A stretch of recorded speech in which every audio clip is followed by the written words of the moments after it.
Don't buy case management software. At least not yet. Hi, this is Larry Kaye with ShadowAnyone.com.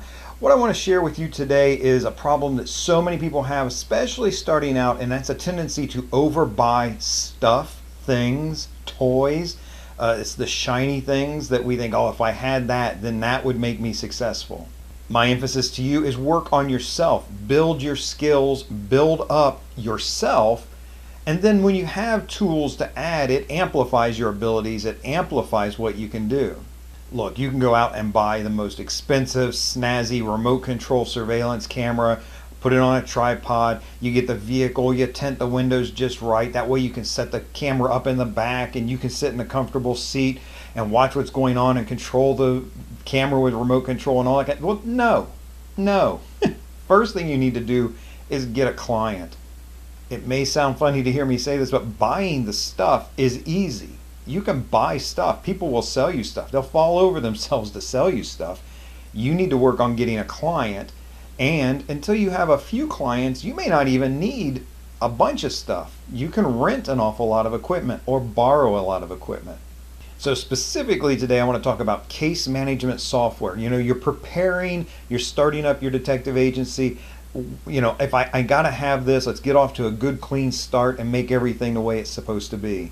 And yes, make no mistake about it, you don't want to get a year, 18 months, 2 years into this and realize you've got a stack of file folders or something with all these cases that you've worked and you can't remember who you worked for or when it was or what type of case it was. That's a problem for sure. If you have that problem, that's a pretty darn good problem to have, because it means you've had enough cases, you've gotten enough work to develop a little bit of history. And the idea of case management software is that it can help you with that. So when you get many cases under your belt, you can easily go into your case management software and look at cases you've worked, who you've worked for, when it was, that type of thing. But let me suggest to you, starting out, don't buy some fancy case management software.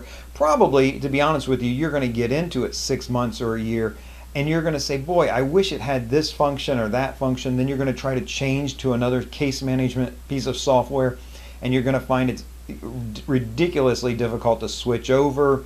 Then half your cases are going to be, forget all that stuff. Look, initially, here's what you've got to do. You got to get clients. How do you keep track of your cases, and how do you do that? Use the software that's already on your computer. I'm talking about word processing or spreadsheets, and you don't even have to buy that. There are open source solutions, good open source solutions. I'm not talking about pirating software, stealing, or illegal downloads. I am so opposed to all that kind of stuff. But there's a legitimate open source software for word processing, spreadsheets, all sorts of things. That can be your good case management software, especially starting off, and it'll probably take you quite a ways into it. So initially, your case management software may look like something like just a word processing document, whatever your particular program calls that, but a document, and how you title it, how you save it in your computer, that's going to be the trick, that's going to be the secret. Get a system and use it consistently, and you will find so much value to this. So let me suggest something that looks a little bit like this. Maybe you're going to start with the date. I like that idea because then chronologically, especially if you use the format of year, month, day, that format will come up in your computer in chronological order for you. Very easy to look and just scroll down by date and find something or say what was going on back then. Again, if you're going to keyword search and say what was I doing in March of 2019 or February of 2018, whatever it might be, you just type in the keyword when you're searching for a file, say in March of 2018, might be 201803, and up will come pop up a list of all the cases you worked in March of 2018. Next, you might want to use the name of your client. And again, I kind of like last name, first name format. Now here's a trickier part, is the next thing you might be the type of case that you worked for them. Maybe, maybe not. Depends on how you think you're going to be searching your cases in the future, how you want to divvy up and look at the types of cases you're taking. But you might put the letters BG in for background check, or SUV for surveillances, that type of thing. Maybe a ST for skip trace. you say, okay, some of these cases involve multiple things, but basically you might want to pick your system and stick with it. So what did the client hire me to do? A surveillance, this infidelity case. So you're going to use surveillance. Yes, that may involve a background check. It may morph into more than that.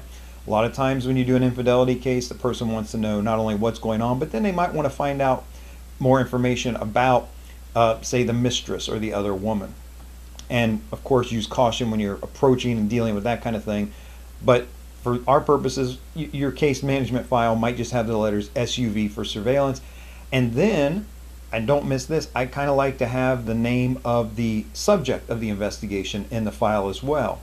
And so now if you use this format I just described to you, think about if you keyword search files on your computer, you can come up with all the files you did in a certain year very quickly and easily, all the surveillance you did very easily.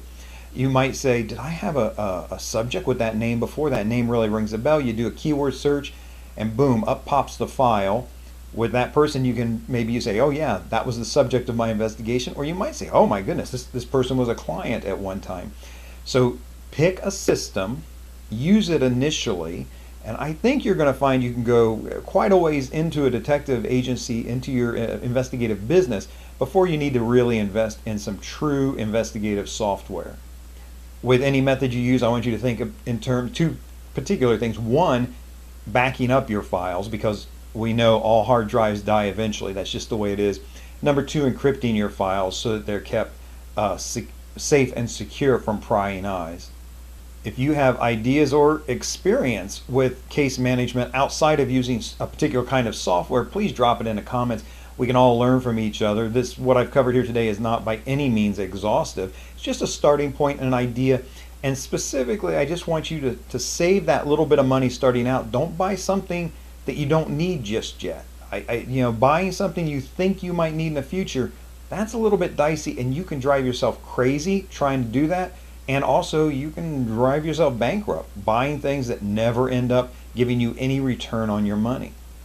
Real big picture idea, all the shiny bells and whistles are not going to make you a better investigator. It's what you have in your head, and it's the skills and abilities and developing you that's really going to pay off. No client is ever going to call you up and say, I'm considering hiring a couple different private investigators, but first I want to know what kind of case management software you use.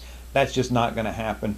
So really concentrate on improving yourself, work on getting the clients, and grow and build from there, buying as you need things. In the meantime, this is Larry Kaye with ShadowAnyone.com. Remember, do the right thing, even if it's the hard thing.